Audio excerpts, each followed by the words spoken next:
evening, and welcome to Controversial Thoughts. I'm Amelia May, and tonight we will be talking about the role of music censorship in today's society. Today, our head reporter, Bethany Greenhoe, will be interviewing two groups that lead the debate on this issue.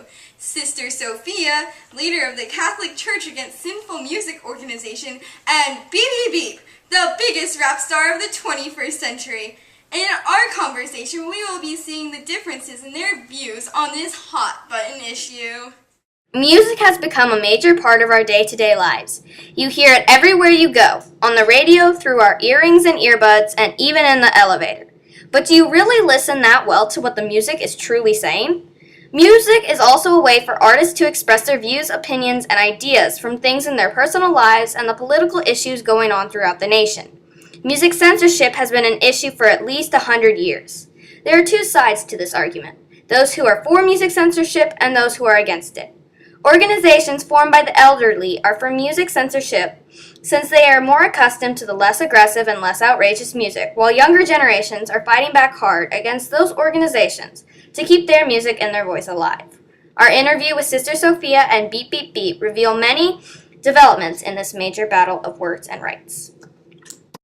Thank you for talking to us about this controversial subject. Of course, we just want to get rid of the sinful ideas and language in today's music and go back to the way things were. So in what ways have you, the Catholic Church, and the Catholic Church Against Sinful Music been working to prevent so much of the vulgar language in music today? What we are doing is not allowing anything to be played that has any vulgar language at the church. We are also challenging our younger generations to not listen to the sinful music that is full of vulgarities. At the moment, we are holding a challenge to see which small group in our Sunday school classes can go without listening to vulgar music the longest. We are having terrific results.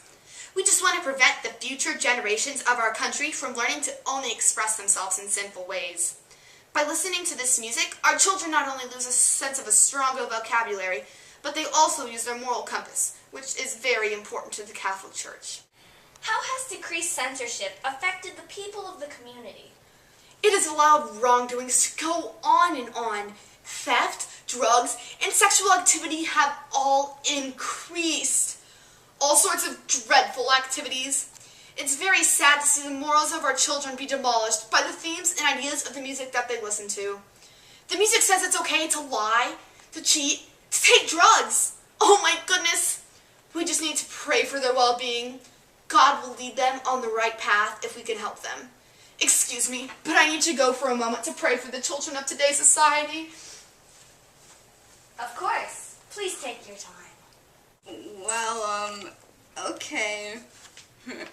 Well, while we are waiting, here's an interesting video of something. I don't know what it is. It's really old.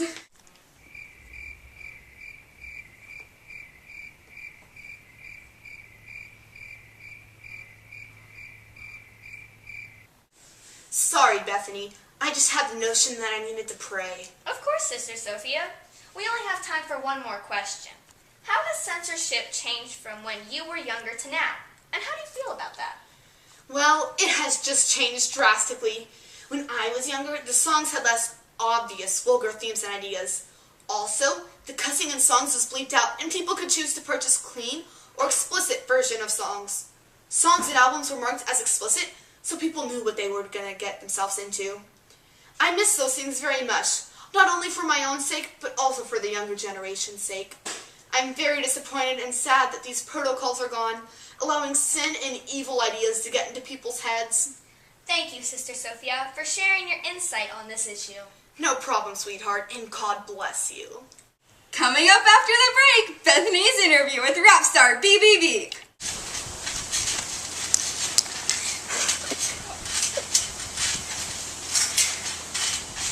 After our chat with Sister Sophia, we met with today's biggest rap star, Beep Beep Beep. So, Mr. Beep Beep Beep, thank you for meeting with us today. No problemo. So how exactly has music censorship, the lack of it, and the want for it with older generations affected your business and personal life?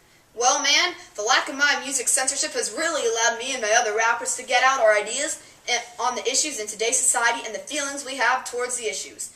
That is the great part about not having any music censorship. You can express yourself.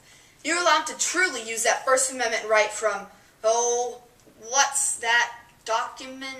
The Constitution? Yeah, that's right, little man. When there was music censorship in the world, when the dinosaurs were around, artists couldn't express themselves. They were blocked from truly getting their message out to the public as well as their First Amendment right. Don't get me started on my First Amendment right. Finally, the world learned a lesson by getting rid of music censorship, allowing the truth and people's ideas and opinions to get out to the world. So what would you say to all of the people in the nation who are for music censorship? Well, I would just say, music censorship is a joke. The world doesn't need it. It's stupid, man. Do people not see how having music censorship is good for the planet? I mean, do you know how many artists there are nowadays? Back 3 million years ago, there were, maybe 3 artists. Now there is a variety of artists out there getting the truth about what is going on in the world, as well as the opinions of the artists and their ideas. I mean, in my music, I say every thing that is going on in the planet today. Otherwise, what's the point? I don't want to just always write about the happy stuff that's going on in the world. What about the ugly stuff, the tragic stuff, the wrong that is going in the world? Are we just supposed to ignore it? I don't think so. Not on my watch. Also, the number of people listening to music is at an all-time high. That's terrific, not only for the artists in our bank accounts, but also these people are getting immersed to great music and the culture of the world around them. Last question, Mr. Beep Beep Beep. If you were making music 100 years ago, do you think that it would contain the same amount of ideas and language your music contains today? Oh no! For one thing, that time period had music censorship, causing them not to be able to express their ideas. Also, that society found it wrong to talk about any of the subjects that I talk about in the music that I write. Today has ideas and stuff in the music that would have not been socially acceptable 100 years ago. Today, the things artists mention and talk about in their music is socially acceptable, and they are the truth about what's going on in the issues. That's what's great about people listening to music today, rather than listening to music 100 years ago. Today, you see the actual world, rather than a fake world because of music censorship. Thank you so much, Mr. Beep Beep Beep, for your insight into this issue. No problemo. The world has 2 different sides to the issue of music censorship. I believe for many more years this will be a changing issue. Bethany Greenhoe, Controversial Thoughts, AEC News. That's it today for everyone here at AEC News. I'm Amelia May, and you've just heard the nation's controversial thoughts. Have a great night, everyone. Da da da da da da da da.